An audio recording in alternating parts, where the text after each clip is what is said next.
Welcome back to the channel, everyone. In today's video, we're heading to the heart of Eastern Europe to talk about something that many people are unaware of, the Roma slums in Romania and Slovakia. These communities, often hidden from the rest of the world, are among the most marginalized in Europe. Despite living in countries that are part of the European Union, the Roma people face extreme poverty, overcrowding, and poor living conditions that few ever see. So, where exactly are these slums located? What's life like for the people who live there?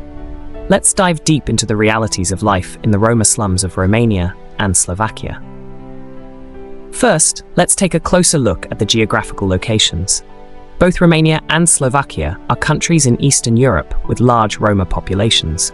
In Romania, the Roma make up about 3 to 4% of the country's total population, and in Slovakia, they make up around 8 to 10%. Unfortunately, many Roma people in these countries live in impoverished, segregated areas that are often referred to as Roma slums or ghettos.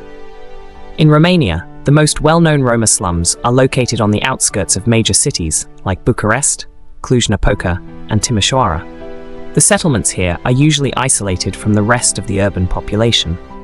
In Slovakia, the slums are concentrated in the eastern and northern parts of the country, including places like Ketorovce, Žehra, and Ohrid. These areas are often located on the fringes of towns or near industrial zones, far from the resources that more developed areas enjoy. So, what do these slums look like? Let's talk about the living conditions. Whether in Romania or Slovakia, overcrowded homes and dilapidated buildings are common sights. In these communities, families live in rundown houses or makeshift homes built from whatever materials they can get their hands on.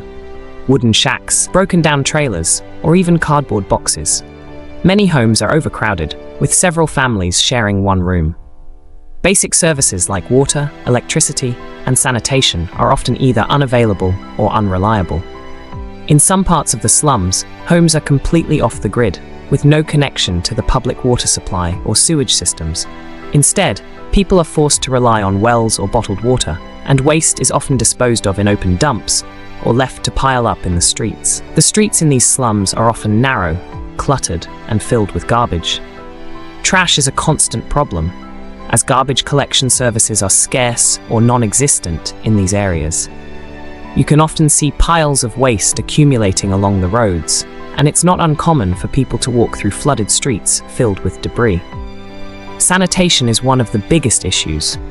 Many of these areas don't have proper toilets or bathrooms, forcing residents to rely on outhouses or use the streets as their only option. With no proper waste disposal system, diseases spread quickly. Respiratory issues are common due to the poor air quality in these overcrowded areas, and waterborne illnesses run rampant because of the lack of clean water. Now, let's talk about education. In both Romania and Slovakia, Roma children face significant barriers to education.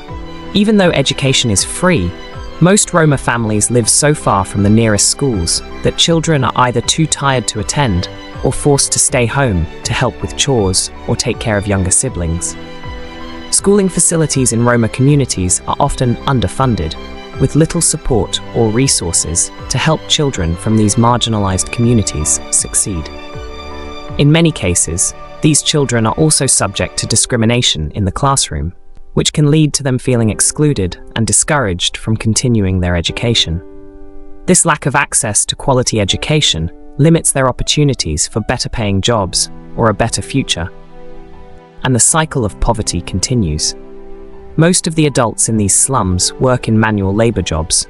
Whether it's construction, agriculture, or garbage collection, the work is often seasonal and poorly paid. Even when the Roma people do manage to find work, they are often paid much less than non-Roma workers, and they face discrimination from employers who view them as less qualified. Many Roma people are excluded from better-paying jobs due to their ethnicity. This leaves them stuck in low-wage work with little chance for advancement. Without steady income or job security, many families are forced to live day to day, just trying to make ends meet. Despite the constant hardships, the Roma communities in these slums remain resilient. Life is tough, but they continue to make the most of what they have. There is a strong sense of community in these areas, with neighbors supporting one another and sharing resources when they can. but the structural inequality they face is undeniable. Over time, the Roma slums have become permanent fixtures in the landscapes of both Romania and Slovakia, a reminder of the deep-rooted social inequality in these countries. The government's efforts to improve the living conditions of these communities have been slow and in many cases ineffective. As a result, poverty and discrimination continue to be the daily reality for these families. So, that's a look into the Roma slums in Romania and Slovakia, places where poverty, overcrowding, and poor living conditions are a way of life. How do you think this situation compares to slums of the world? What are your thoughts on the living conditions faced by the Roma people in these countries? Let me know your opinions in the comments below.